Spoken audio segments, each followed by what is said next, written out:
Espírito Santo. Amém. Vinde, Espírito Santo. Enchei os corações dos vossos fiéis e acendei-lhes o fogo do vosso amor. Enviai, Senhor, o vosso Espírito e tudo será criado. E renovareis a face da terra. Ó Maria concebida sem pecado, Rogai por nós que recorremos a vós. em nome do Pai, do Filho e do Espírito Santo.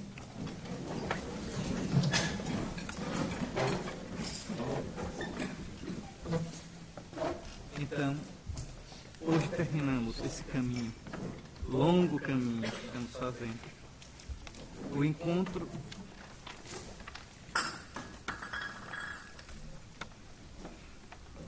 O encontro com Marta e Maria, o desafio de não esquecer o essencial. É bem conhecida e muito comentada a perícope que agora meditaremos. O nosso Senhor vai à casa daqueles seus amigos, seus discípulos tão conhecidos e tão caros ao seu coração. João diz de modo muito bonito: Jesus amava Marta e sua irmã e Lázaro. Isso é muito bonito. Eu já disse aqui uma vez, no decorrer destes exercícios, e vou dizer novamente. Estejam atentos que Jesus, o homem Jesus, é um homem plenamente realizado. Vejam como Jesus não é daqueles santos assim, duros, aqueles ascetas quase que desumanos. Jesus sabia apreciar, eu já disse isso aqui, a beleza dos lírios dos campos, das aves do céu. Jesus sabe parar diante de um campo de trigo maduro e ver a beleza. Lembre do Evangelho de João, da passagem da Samaritana. Jesus diz: olhai os trigais amarelos. Veja, chegou o tempo da colheita. Jesus sabe ser delicado com as mulheres. Jesus se irrita com os apóstolos, porque são insensíveis e querem espantar as crianças que queriam abraçá-lo. Jesus, a gente tem acompanhado, é tão delicado com as pessoas. Então, a aproximação com Deus, o verdadeiro contato com Deus, não nos desumaniza. Não nos deve fazer pessoas frias, insensíveis, como, repito, como os faquires da Índia. O asceta cristão é um homem doce, doce. O contato com Deus nos deixa com a sensibilidade aguçada, porque Deus é amor. Então estejam atentos a isso. Vocês devem aprender a formar amizades, a construir amizades sadias, verdadeiras. Uma das coisas mais tristes no clero é a incapacidade entre os padres de serem amigos. Então, como eu vou ter um presbitério? Ah, mas o presbitério é um conceito teológico. Nas nuvens, é um conceito teológico alicerçado numa experiência humana de sermos irmãos, de nos alegrarmos com o sucesso do outro, de nos entristecermos com a queda do outro, de chegarmos juntos na necessidade dos outros. Eu fico tão alegre quando eu estou em casa, às vezes o telefone toca, aí um padre, um ou outro faz: Dom, eu digo: diga, o senhor está em casa? Estou. O senhor nem sabe onde a gente está agora, vai morrer de inveja. Eu digo: onde é que estão? Ah, a gente está na orla. Eu disse: quem é que está? Eles dizem: uns 4 ou 5, comendo agora uma pizza, passeando. Quer vir? Eu digo que nada, eu não posso não. E fico feliz da vida, porque estão lá. Às vezes, a gente passou o dia na praia, fico feliz da vida. O melhor amigo de um padre é outro padre. Se estão juntos, né? Até depois para fazer piada com o bispo, ótimo, faz parte. Entende? Faz parte. Né? Então, Veja, eu quero pedir isso a vocês, que a aproximação à vida de santidade não os desumanize. Nosso Senhor Jesus Cristo assumiu tudo o que é humano, tudo o que é belo no humano. E vocês têm que começar a cultivar isto no seminário. Ontem ou foi antes de ontem, o Santo Padre, na leitura do refeitório, disse uma coisa aos seminaristas que é perfeita. É no seminário que vocês começam a sentir que a igreja, que o presbitério é a família de vocês. Claro, teologicamente, pelo batismo a gente entra na família de Deus, que é a igreja. Mas é no seminário. No seminário. Que depois, quando tiverem padres adultos e velhos, vão dizer, desde o seminário que eu conheço, que ele só chegava atrasado, continua chegando ainda hoje. Desde o seminário que aqueles dois arengam. Veja, então a gente tem uma história comum para contar. Eu me lembro quando era seminarista novo em Maceió, uma das maiores festas dos seminaristas eram ajudar no retiro do clero. Nesse tempo não tinha tanto padre, o retiro era no seminário mesmo, e a gente ia ajudar. E para que alegria? Para mangar dos padres. Sim, a gente sabia o cacuete de cada um, a mania de cada um. Mas entendam, isso faz com que você se sinta membro daquela família, da qual o bispo é o pai, na qual existem os irmãos mais velhos. E a gente vai aprendendo. Não se aprende a ser padre com um curso, é com a convivência. É a tradição, um modo de ser que vai passando. Então vejam Jesus. Vejam como é bonito isso que João diz. Jesus amava Marta e sua irmã e Lázaro. Pois bem, vamos ao texto.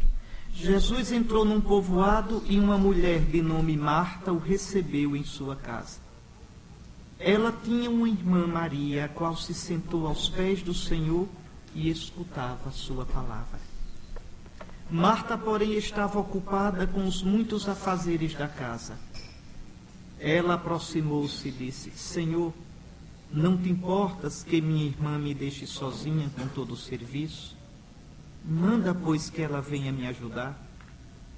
O Senhor, porém, lhe respondeu, Marta, Marta, tu te preocupas e andas agitada com muitas coisas. No entanto, uma só é necessária. Maria escolheu a melhor parte e esta não lhe será tirada. Marta e Maria, ambas recebem o Senhor.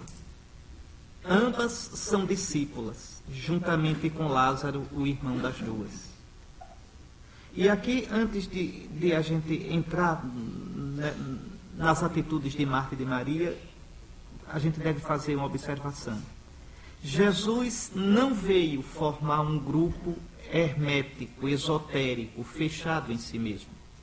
Até a sua morte, Jesus dirigiu-se a todo o povo de Israel. Até o último momento, Jesus quis que Israel o escutasse, o reconhecesse como Messias e se abrisse para ele.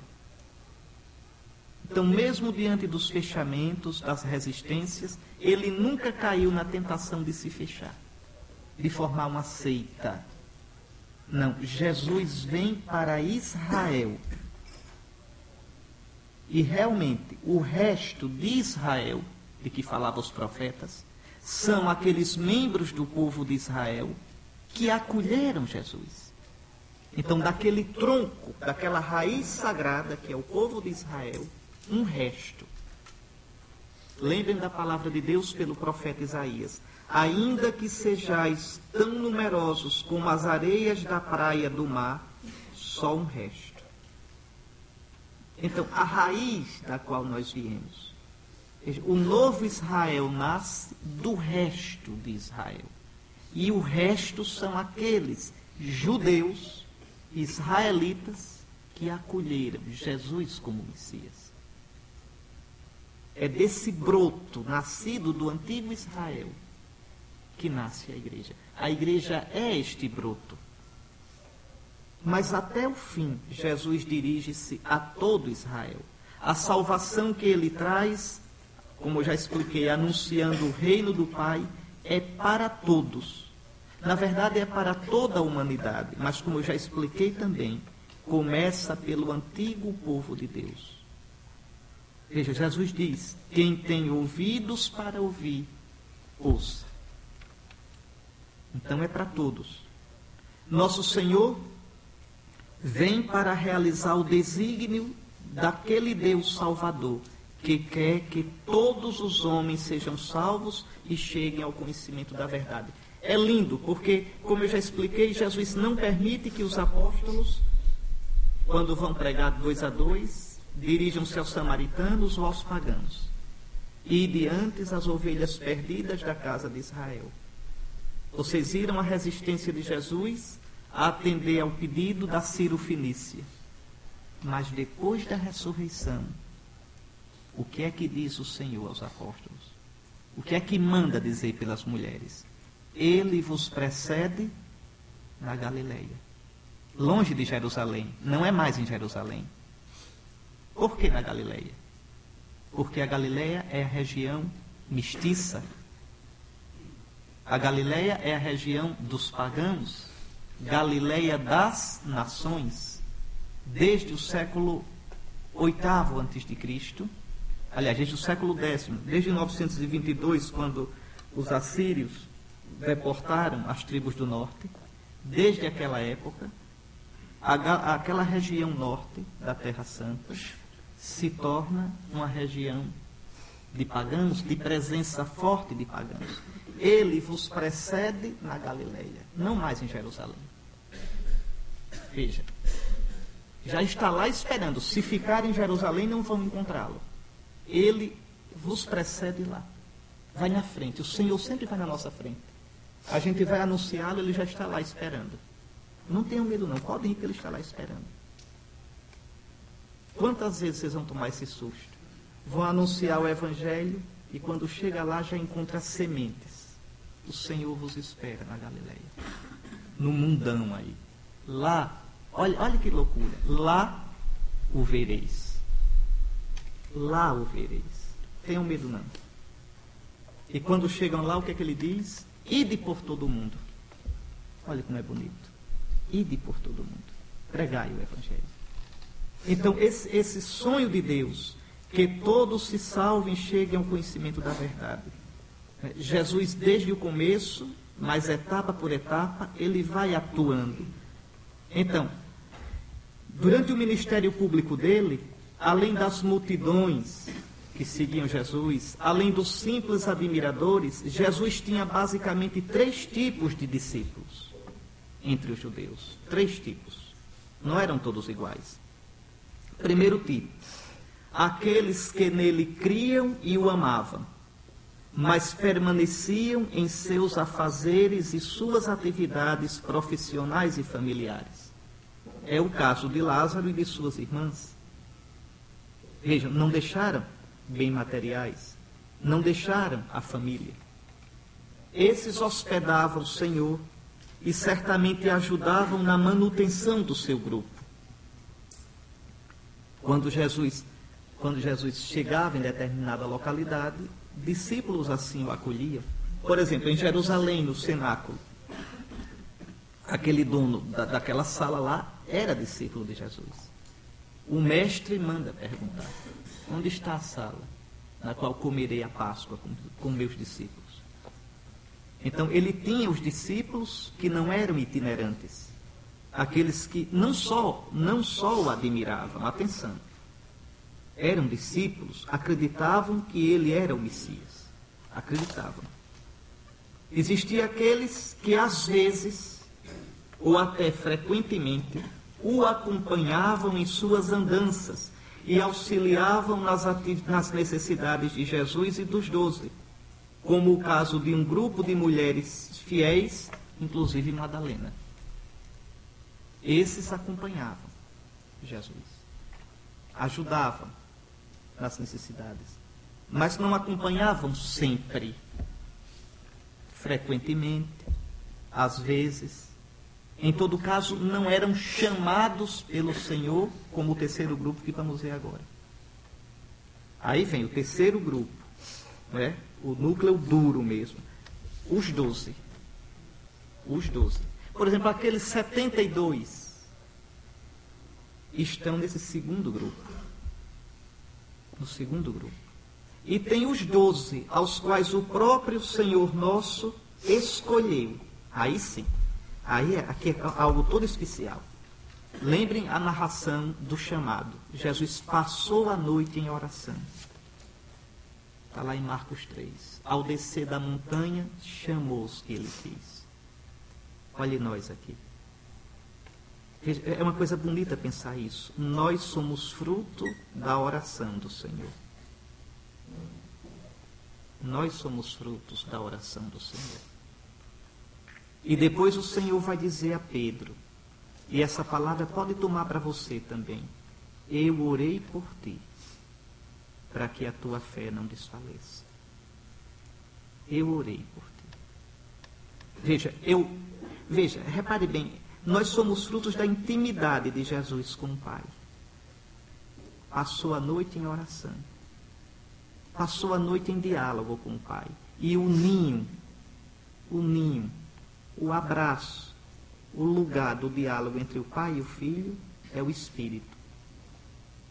Vínculo de amor. Veja onde nasce a nossa vocação. E eu orei por ti, para que a tua fé não desfaleça.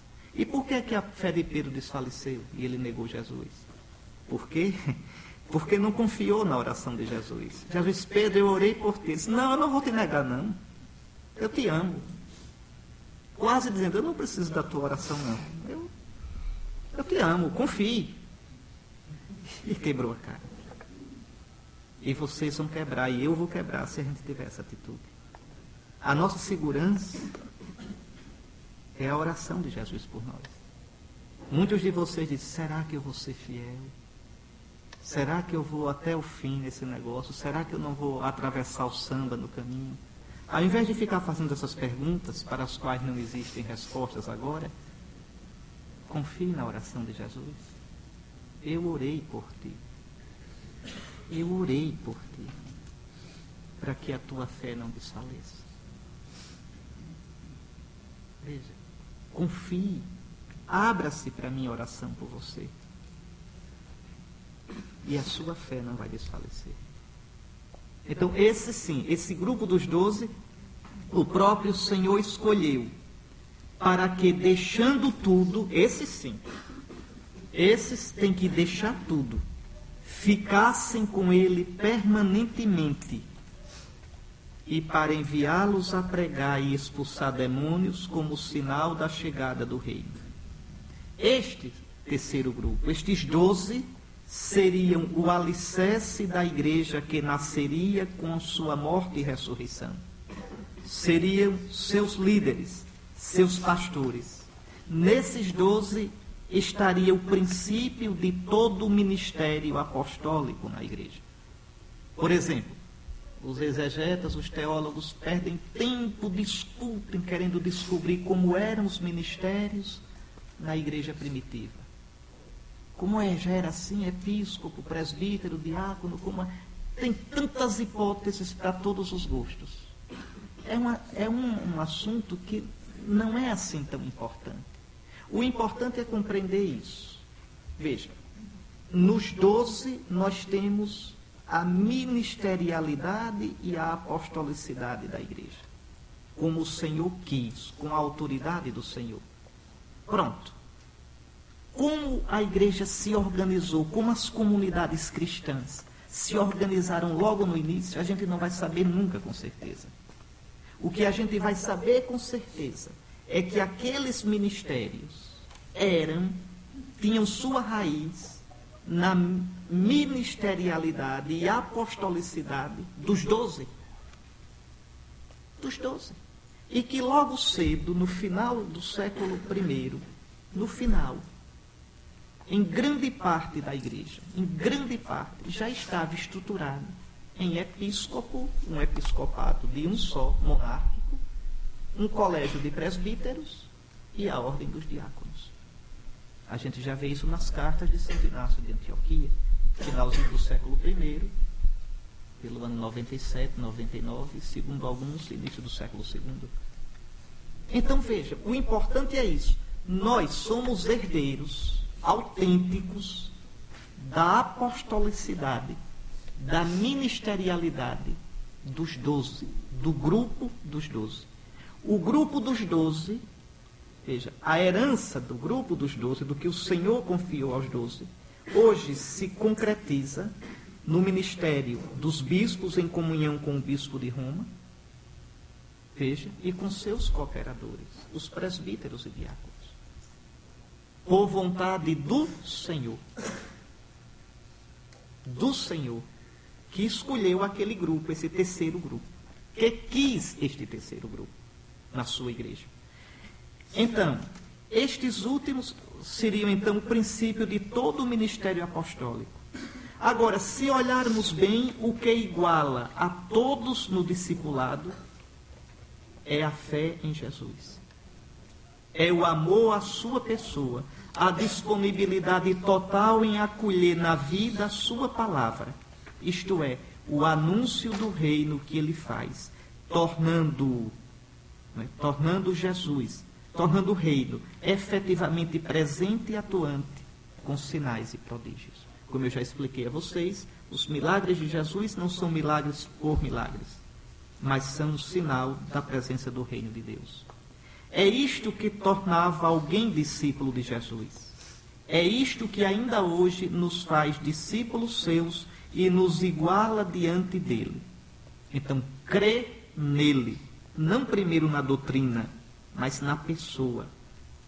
Crê, eu creio em ti, Jesus. Creio em ti. Eu aposto, eu arrisco a minha vida em ti. Veja, aqui sim. Eu sigo teus passos na minha vida. Basta pensar na fé de Madalena, que não era dos 12, mas uma itinerante que se manteve ao pé da cruz. Ou ainda pensar na palavra de Marta, que mesmo permanecendo em casa, em seus afazeres, exclamou com todo o coração na triste ocasião da morte de Lázaro: sim, Senhor, eu creio que tu és o Cristo, o Filho de Deus que vem ao mundo. Como tantos que ficam em casa, que se casaram, que estão na sua profissão e têm uma fé linda em Jesus. Nós não somos mais discípulos do que aqueles.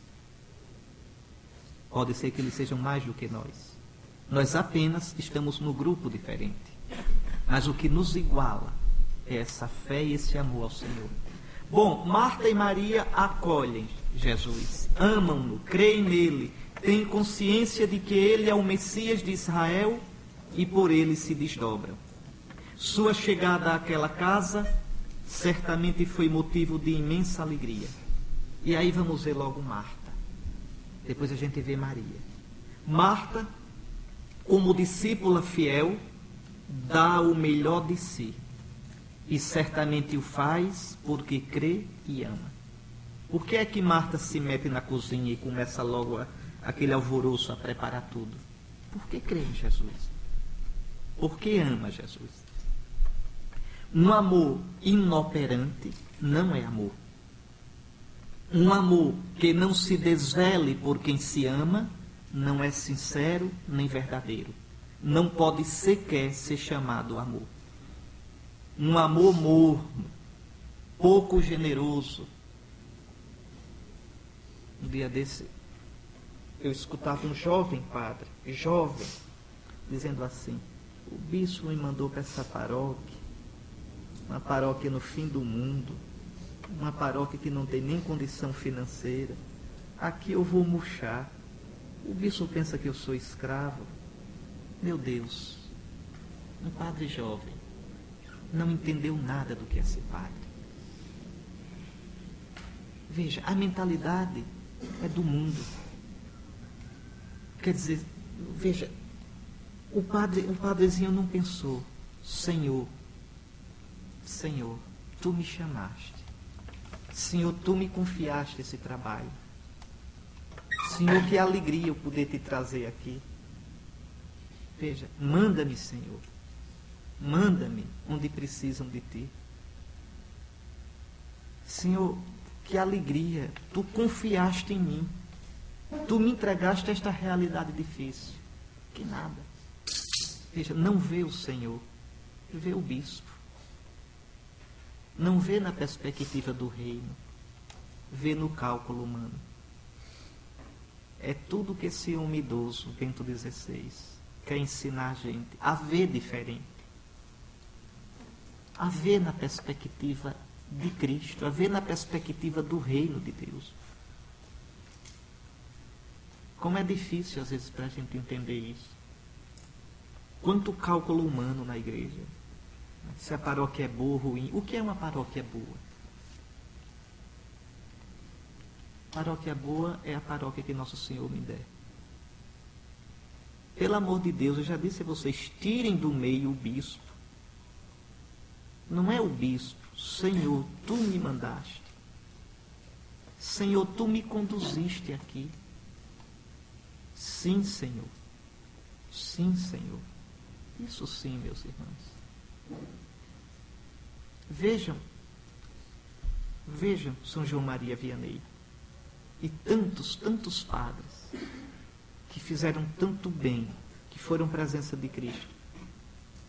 Mas como é que a gente pode ser padre buscando a gente? Buscando se arrumar.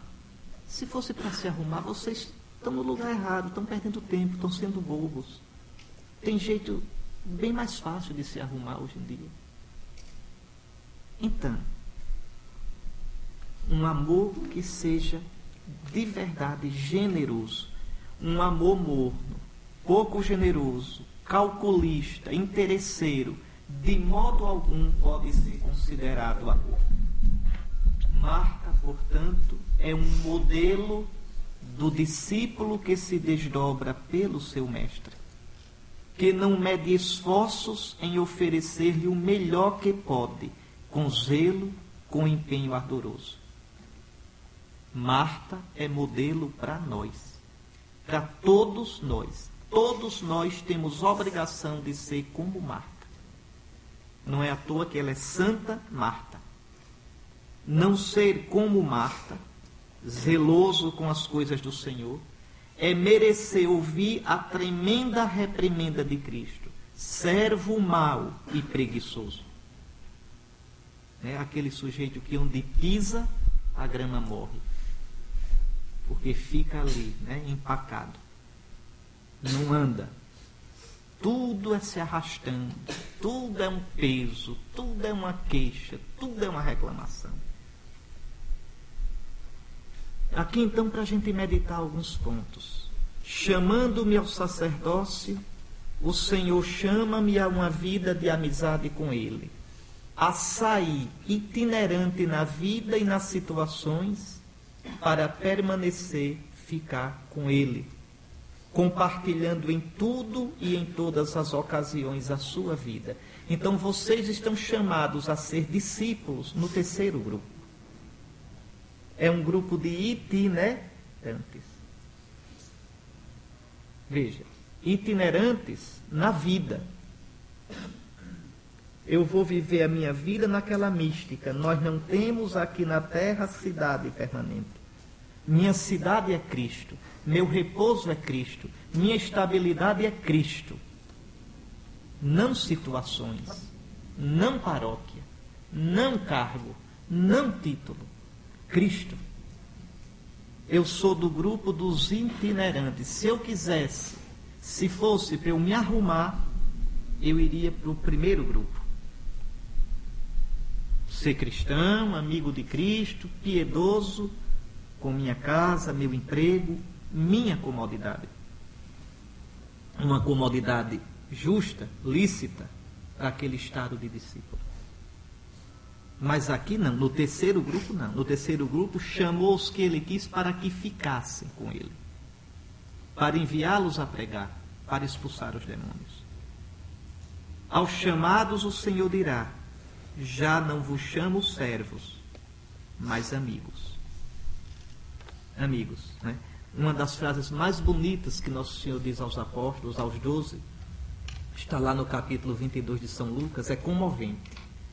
É comovente e eu espero que vocês escutem muitas vezes o Senhor dizendo isso a vocês, no coração. Quando Jesus, às vésperas de morrer, ele diz aos 12. É um elogio danado. Jesus às vezes dá cara nos 12, mas dessa vez ele diz: fostes vós que permanecestes comigo em todas as minhas tribulações. Está aí a nossa honra. Está aí o nosso orgulho. Está aí a nossa herança. Vós permanecestes comigo nas minhas tribulações. Vós não fugistes. No meu cansaço, no meu não ter onde reclinar a cabeça, nas minhas andanças, vocês ficaram comigo. Vejam que coisa linda. E entendam que as tribulações deles são as nossas e as nossas são as dele. Se somos amigos dele, a vida é em comum. A vida é em comum. Nós convivemos. Naquela fase triste dos escândalos, a imprensa metendo o pau na igreja, um bispo me disse, a pressão é tanta que eu tenho pensado, quando sai assim, não colocar a cruz peitoral. Eu digo, pelo amor de Deus, somos nós que temos que mostrar a cara para baterem agora. É nossa herança, é nossa honra, é nosso orgulho. Por que zombam de nós? Por causa dele. É uma forma de bater nele. É uma forma de querer desmoralizá-lo. E se é contra ele, a gente não pode querer estar no bem bom. A gente tem que mostrar a cara e dizer: ele é meu amigo. Ele é meu amigo. Eu sou discípulo dele. Também tu és discípulo desse homem? Sim. Sou discípulo dele. Então, mostrar a cara somente nos momentos de apoteose. Então, fostes vós que permanecestes comigo em todas as minhas tribulações, desejando livremente acolher o convite de Jesus a segui-lo no ministério apostólico. Devo ter consciência, prestem bem atenção a isso, de que renuncio a coisas e situações que seriam lícitas para outros cristãos, mas não para mim, que por Jesus faço-me itinerante no mundo. Então, se quer ser padre, não é para viver depois como leigo. Se quer viver como leigo, se divertir como leigo, dançando forró, né? É tão inocente. Para padre não dá certo não. Tá certo? Com umas amizadezinhas, aquela conversa mole, aquele vai não vai, aquela coisa, aquele cerca Lourenço, não. Não. Tá certo? Né? Aquele modo de vestir que parece um boizinho. Uma vez eu confessei um rapaz, um senhor que é alto executivo de uma empresa que tem sede ali na Avenida Paulista. Ele me disse, eu era padre, quando ele estava de férias em Maceió e foi lá na minha igreja se confessar. Então ele mostrando a angústia dele, ele disse: veja, padre, como hoje é difícil ser cristão. Eu sempre procurei dar um testemunho cristão na minha empresa. A empresa fez uma reforma grande no escritório, na Paulista, e eu, a muito custo, convenci os outros diretores a que chamássemos um padre para dar uma bênção. A muito custo. Então, tudo bem, chame o padre. Ele disse: eu fui numa igreja que eu conhecia ali perto, falei, né, para o padre ir, tudo. Quando já estávamos lá, interfonam de baixo, dizendo: o padre está aí. Ele disse: eu fui receber. Quando cheguei lá, estava um cabra com uma roupa, né, de boizinho, uma sandalinha de gosto duvidoso. Aí ele disse, na hora o rapaz disse, o senhor disse, padre, olhe, o senhor desculpe, foi cancelada, e desconversou e mandou o padre de volta. Ele disse, eu fiquei com tanta vergonha, que eu digo, meu Deus, se esse padre chegar lá em cima, vai ser uma vergonha para mim e para a igreja. Então, meus filhos, um pouco de bom senso, né? Um pouco de critério, somos padres. Então, agora, um bocado de homem feito, dando umas adolescentadas, vivendo como boizinho, como mais mundanos do que... O que é isso? Né? Às vezes umas bobagens, né? Você imagina, gente, eu fico pensando no meu pai é um cabra sério, assim, meu pai teve uma formação. Você imagina, a gente vai para a missa e o padre com jeito de boboca, né? Olhe para o seu irmão, diga bom dia. Eu não sou retardado. Isso é coisa para retardado. A gente não é retardado. Os padres não tratem os cristãos como crianças. Os padres não tratem os cristãos como débeis mentais, como retardados. Não é isso que nos atrai para Cristo. Não é isto que a gente procura. A gente procura Cristo. A gente procura o sentido da vida. A gente procura coisas muito mais profundas. Não façam isso. Porque é ridículo. É ridículo. A gente, como bispo, tem que engolir sapo. Eu rodo a diocese toda. É cada coisa. E como bispo auxiliar, eu não me meto, fico quieto. Aí chega na missa, chega a dar uma dor. Começa a missa, o canto de entrada. Terminou o canto de entrada. É tão bonito quando começa assim, em nome do Pai, do Filho e do Espírito Santo. E vai para frente. Aí começa, o padre faz: bom dia! Aí todo mundo, bom dia! Parece um circo. Aí o padre ainda acha pouco e diz: não ouvi direito. Aí grita mesmo. Eu digo, meu Deus, que coisa ridícula. Que coisa ridícula. Veja, o canto de entrada era para nos colocar diante de Deus. Agora a gente esquece Deus e faz o programa de auditório. Então eu peço a vocês essa maturidade, esse bom senso, saberem veja, que vocês são homens de Deus. Essas coisas não cabem no nosso ministério. Não cabem. Maturidade, meus irmãos. E aqui vem outras perguntas. Veja, né? Então eu tenho consciência de que, como ministro itinerante, daqueles que Cristo chamou para caminhar com Ele, devo ter, olha, simplicidade de vida, castidade no celibato, desapego. Vocês vão ser padres diocesanos, a maioria. Então vocês vão ter dinheiro. Padre diocesano tem dinheiro no nome dele. Padre diocesano tem conta no banco. Padre diocesano, se for prudente, faz uma poupança para si. Porque, infelizmente, no Brasil, a igreja não cuida dos padres diocesanos, da manutenção. Vou falar bem claro as coisas, sem subterfúgio.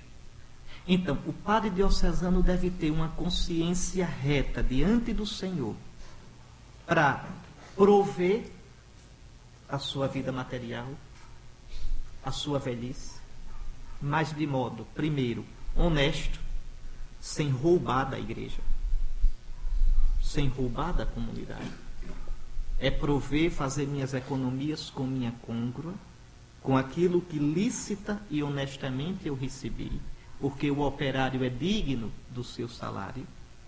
Aqueles que vivem, aqueles que pregam o Evangelho, vivam do Evangelho. Segundo, sem a ânsia, o que vai ser de mim? Chega, tem que... Não. Prover, ser providente, ser cuidadoso, ser responsável, sim. Fazer disso uma fixação, não. Não. E terceiro, fazer um uso sábio, discreto livre do dinheiro. Saber usar o dinheiro. A gente vê às vezes uns padrezinhos jovens, todo o dinheiro que cai na mão é para gastar com besteira. Roupa de grife. Padre com roupa de grife, meus irmãos. Né? E chega e faz isso e faz aquilo, e haja viajar. Entende? Nunca pegou em dinheiro, né? Quando pega, não. Ter uma vida sóbria. Uma vida sóbria. O padre diocesano deve ter um estilo de vida que ele entre na casa do pobre sem fazer vergonha e entre na casa do rico sem passar vergonha.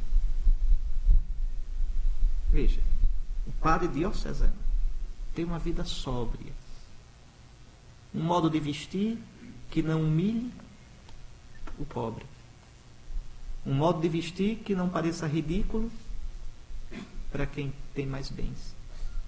Essa coisa simples, serena, de um homem maduro, centrado, de bem com a opção de vida que fez, com o caminho que abraçou.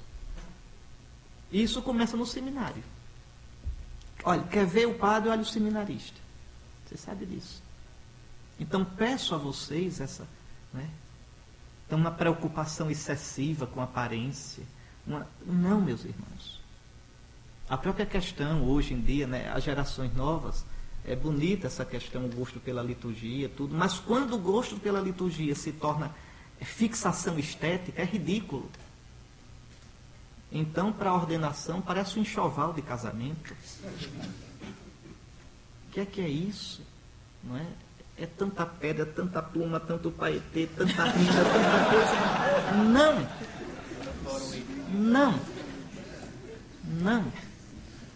Não é desfile de missa e você não é noiva. É padre. Então, um paramento bonito, sim, não. Ter gosto. Mas lembre que o paramento não é para a gente aparecer. O sentido do paramento é dizer que quem celebra o Santo Mistério é Cristo e não eu. O paramento tem o sentido inverso daquele que estão dando hoje. Não é? Eu sonho com o dia que nas igrejas tenha tantos paramentos direitinhos que a gente vá celebrar sem levar o nosso. Eu chego, coloco o que tem e pronto. Não é um modelito. Tá certo? Então, meus irmãos, essa sobriedade. Uma vez, uma ordenação de um religioso, com voto de pobreza, castidade e obediência. Depois da ordenação, teve essa recepção. Num clube. E quando entrei lá, um negócio, um bolo enorme, uma coisa, o provincial. Aí eu disse, mas Frei Fulano, que negócio é aqui? Ele disse, padre, como vê, olha, a noiva não pôde casar, então fez a festa. Sim, porque é uma coisa que parecia um casamento e parecia preocupação de noiva. Não é muito de homem, não. Porque a nossa sensibilidade masculina é diferente. Vocês têm direito de claro, fazer uma festa de ordenação, tudo, mas, por favor, né, um pouquinho de critério, um pouquinho de... Então eu peço a vocês, né, que lembre isso aqui. Olha, lembre dos 12 primeiros.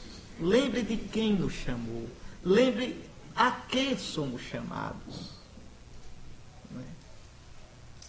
Tem umas coisas interessantes. Vocês já notaram que as ordenações estão se tornando a minha festa? Mas não é sua festa. Veja, eu estou sendo configurado a Cristo, para morrer com Cristo.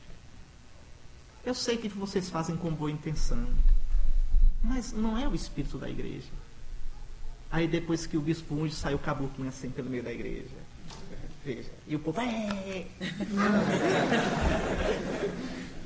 Mas não são só vocês não, nós bispos também, a ordenação é um show. Agora vai entrar o anel, aí uma música para o anel. Agora vai entrar a mitra, música para a mitra. Não, meus irmãos. Quer dizer, mostra, é triste porque mostra um mal entendido fundamental. Isso é muito sério. Mostra um mal entendido fundamental do que é o nosso ministério. A que o Senhor me chamou? A servir. E uma coisa que era para eu estar assumindo com temor e tremor, com gratidão, dizendo: Senhor, eu não sou digno, eu me torno astro. O astro, entende? Aplaudida pela. Não, meus irmãos, a perspectiva é outra. Então eu peço, veja, e aqui tem uma pergunta. Meu modo, quer dizer, eu tenho consciência de que meu modo de viver atual é uma preparação para isso. Então, se vocês não começam agora, aquele provérbio do povo: o espinho, quando tem de espetar, de pequeno traz a ponta. Então, é agora que eu me disciplino. É agora que eu me preparo para ser esse homem sereno, centrado. Esse homem que tem consciência que o Senhor me chamou, não para mim, mas para Ele. Tenho me desdobrado no santo serviço do Senhor, ou ao invés tenho sido lento, pouco generoso, preguiçoso? Interessa-me verdadeiramente tudo quanto diz respeito a Cristo e a sua igreja? Tenho zelo pela salvação do mundo e de cada pessoa? Como é que eu posso ser um bom padre se eu só me preocupo com as minhas coisas? Não saio do meu mundozinho. Até a minha preocupação com liturgia, com doutrina, é aquele cri-cri-cri, aquela coisa miúda. Homem, olha o mundo que precisa de salvação. Lembre que tem gente chorando, que tem gente sem ter o que comer, que tem gente nos corredores dos hospitais deitado no chão. Lembre do favelado.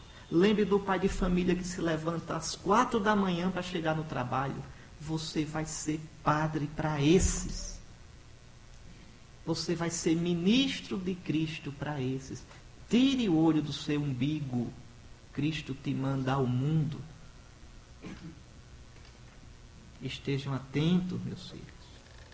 Amigos de Cristo, zelosos pelas coisas de Cristo, mas para serem enviados ao mundo. Acordem. Não sejam infantis. Vocês não são chamados a serem assistentes sociais, líderes sindicais, políticos, nada disso. Mas são chamados a ser homens de Deus no mundo. No mundo ferido. É o que a gente tem visto aqui o tempo todinho. Repare, quem é que Nosso Senhor tem encontrado? A gente está no 10º encontro de Jesus aqui. Pessoas concretas, com problemas, feridas. Vejam, a gente tem que sair da gente. Tem que se esquecer da gente para se fazer servo. Pois bem, eis o modo de servir o Senhor agora, como seminarista. Vida espiritual, vida fraterna, vida acadêmica, investimento sério e metódico na minha formação humana e cristã. Como vão estes aspectos da minha vida? Vocês estão aqui com o dinheiro dos pobres. Vocês estão aqui com o dinheiro de gente que por amor a Cristo e à igreja tirou o dinheiro do bolso para sustentar vocês. Vocês têm o dever de fazer valer esse dinheiro. Vocês não podem roubar esse dinheiro.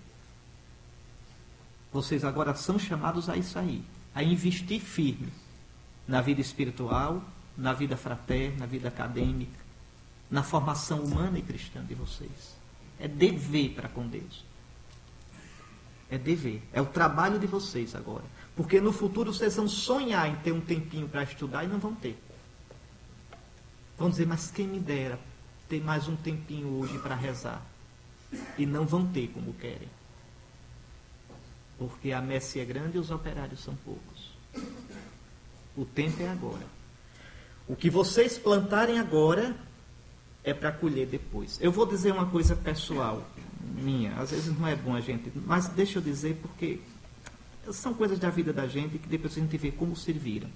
Quando eu era rapazinho, tinha 13, 14 anos, e já pensava em ser padre.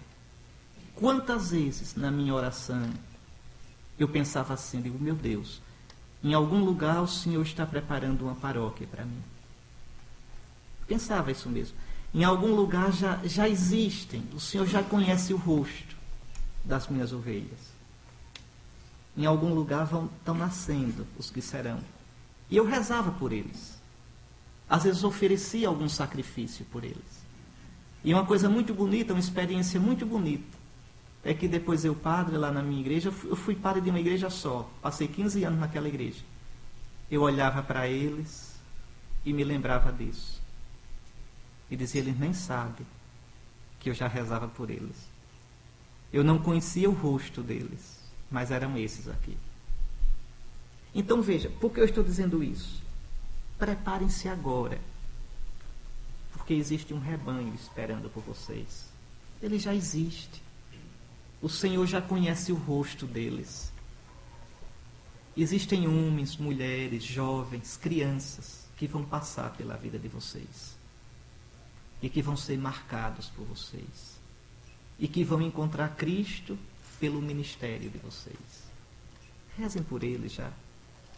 Como um rapaz decente, como uma menina decente que se prepara para o seu esposo futuro, para a sua esposa futura, já jovem, diz, não, eu quero me preparar, eu quero trabalhar, eu quero me construir como homem para depois dar o melhor para minha esposa e para os meus filhos.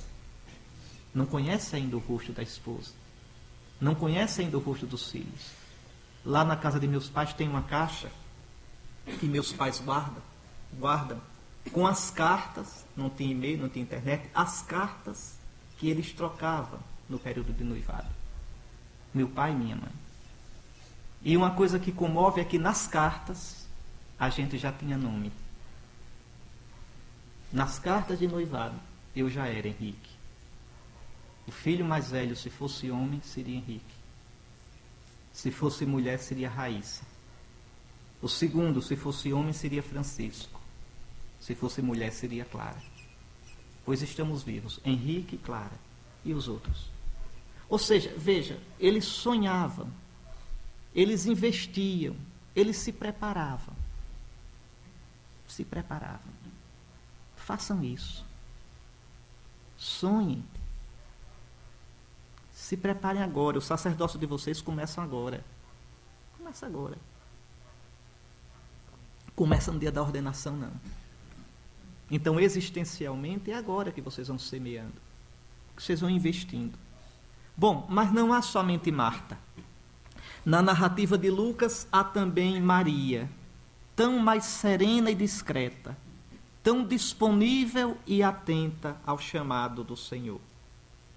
Qual a atitude de Maria? Embevecida por Jesus, fascinada por ele, senta-se aos seus pés, sem pressa, admirada, escutando avidamente a sua palavra.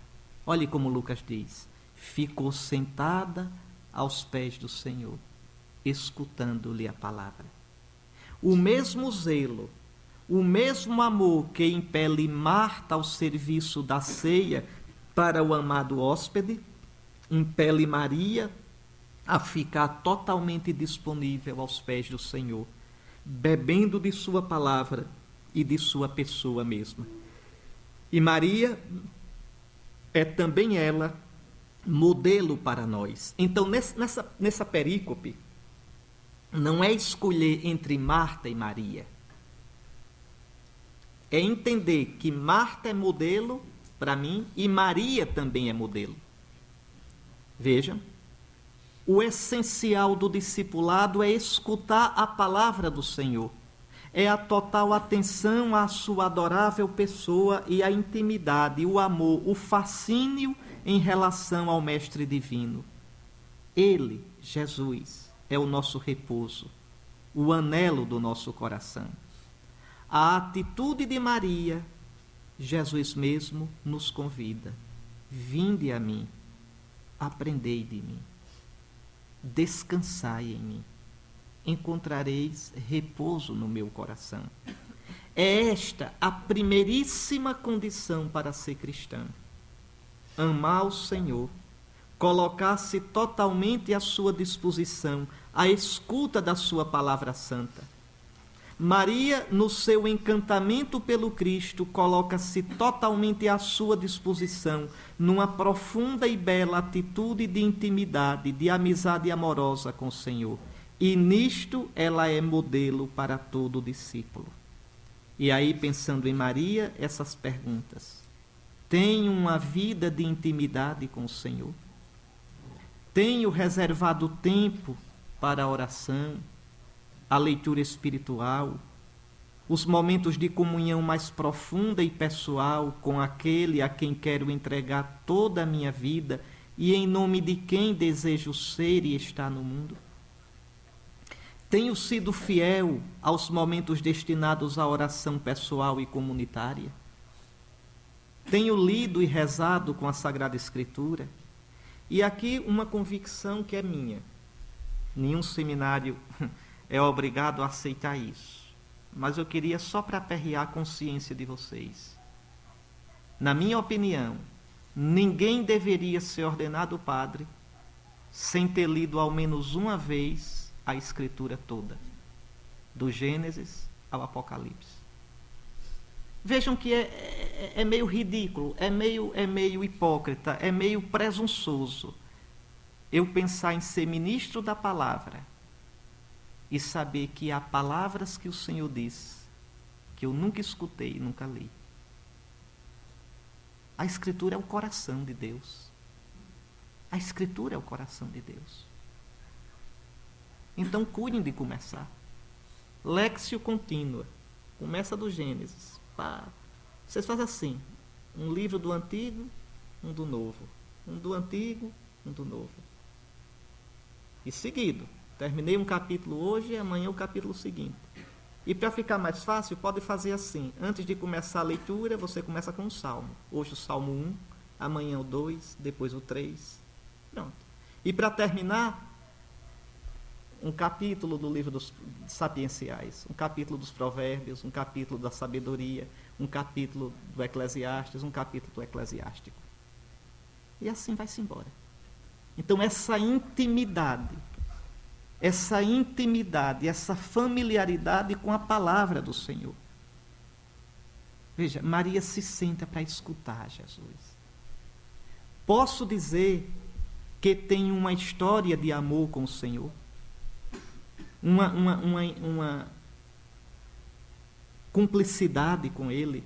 Triste de quem não tem uma intimidade com o nosso Senhor, de quem não tem seus segredos de afeto com Jesus. Então, Marta, discípula tão dedicada e prestimosa, não compreende a atitude de Maria e apela ao Senhor. E com um surpreendente tom de queixa, também em relação a Jesus, quase que indignada. Repare que Marta se queixa de Jesus.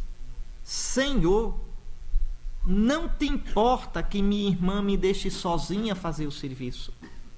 Marta está meio enciumada. Tu não ligas para mim. Tu não vês que eu estou cansada. Fica aí nesse bem bom com Maria. Veja, é como se dissesse, vê que é para ti a refeição, é para ti que estou me empenhando, é para ti meu trabalho, é para ti esta obra. Tu não vês, não percebes o meu esforço, o meu cansaço, o meu empenho no que faço por ti?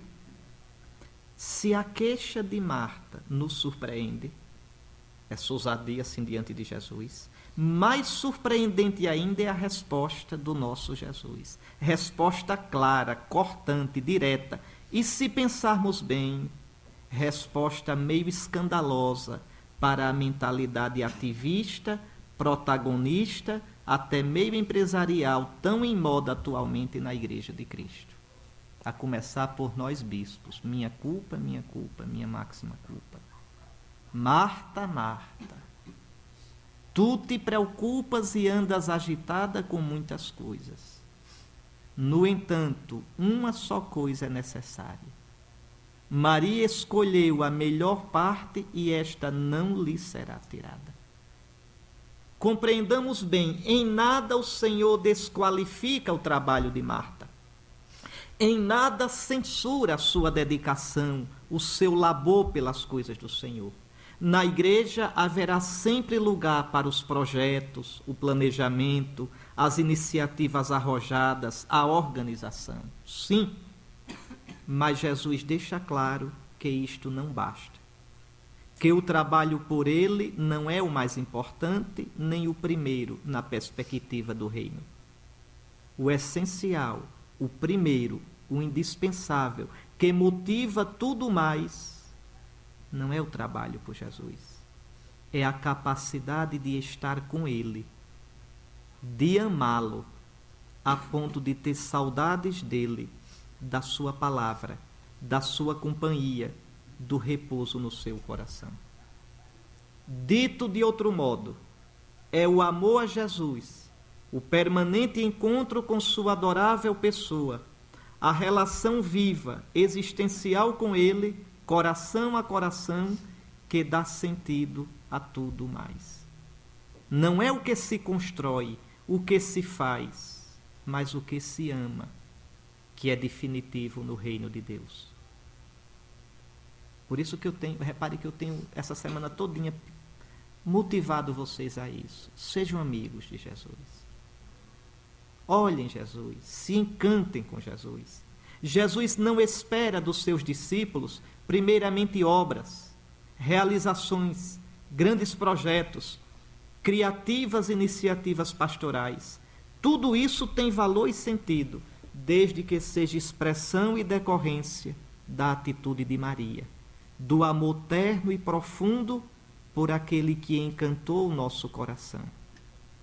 Para cada um de nós, seja em que idade estejamos, seja quanto já tenhamos caminhado com o Senhor, seja o ofício que ocupemos na igreja, pode ser secretário de Estado de Sua Santidade, pode ser bispo, cardeal, é essencial poder sempre de novo olhá-lo nos olhos e exclamar, emocionado, com o coração cheio de ternura, como se fosse a primeira vez: Tu me seduziste, Senhor, e eu me deixei seduzir. Senhor, ainda agora é uma questão de amor.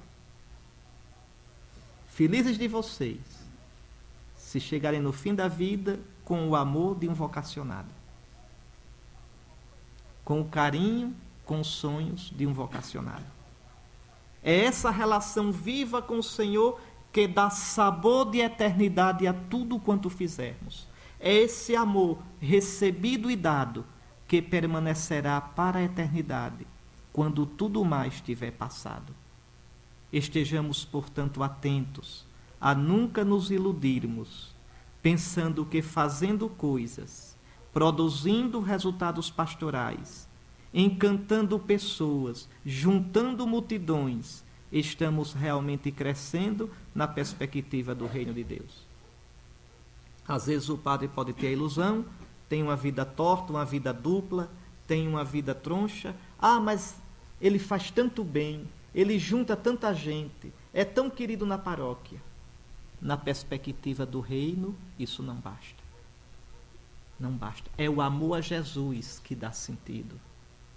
É o amor a Jesus que torna o seu trabalho importante na perspectiva do reino. O critério não é a eficiência, é a fidelidade. A fidelidade. Estaremos crescendo verdadeiramente para o reino. Estaremos sendo dele instrumentos no mundo, na medida em que, escutando a palavra do Senhor e estando aos seus pés na oração, procurando crescer no seu amor, vivermos uma vida totalmente impregnada de Cristo, a ponto de exclamar de verdade: já não sou eu que vive, é Cristo que vive em mim. Para mim, o viver é Cristo. Somente assim difundiremos no mundo o bom odor do reino de Deus, odor do Cristo, nosso Salvador. Assim, meus irmãos, na casa de Marta e Maria, Jesus nos ensina que as atitudes de ambas não se excluem. Ambas são necessárias, mas somente uma é essencial e definitiva. A pergunta que ele nos faz primeiramente não é o que fazemos por ele, mas se o amamos efetivamente, se o escutamos, se temos saudade dele, se temos tempo para ele. E isto ainda hoje nos escandaliza. E é de difícil compreensão para muitíssimos na igreja. Não é? A gente tem muita gente na igreja, muitos padres, muitos bispos, que pensam que ama Nosso Senhor e é padre de verdade, quem constrói, quem faz isso, quem faz aquilo, quem tem no escritório da paróquia aquele organograma, aquele calendário do tamanho da parede, e você olha e está cheio. É tanta reunião, é tanto planejamento, tanta coisa, mas aquilo ali pode não servir nada para o reino de Deus. Nada. A medida do reino é a medida do amor. Que Santa Maria de Betânia nos ensine isso. Não só Santa Marta, mas Santa Maria. Nosso auxílio está no nome do Senhor.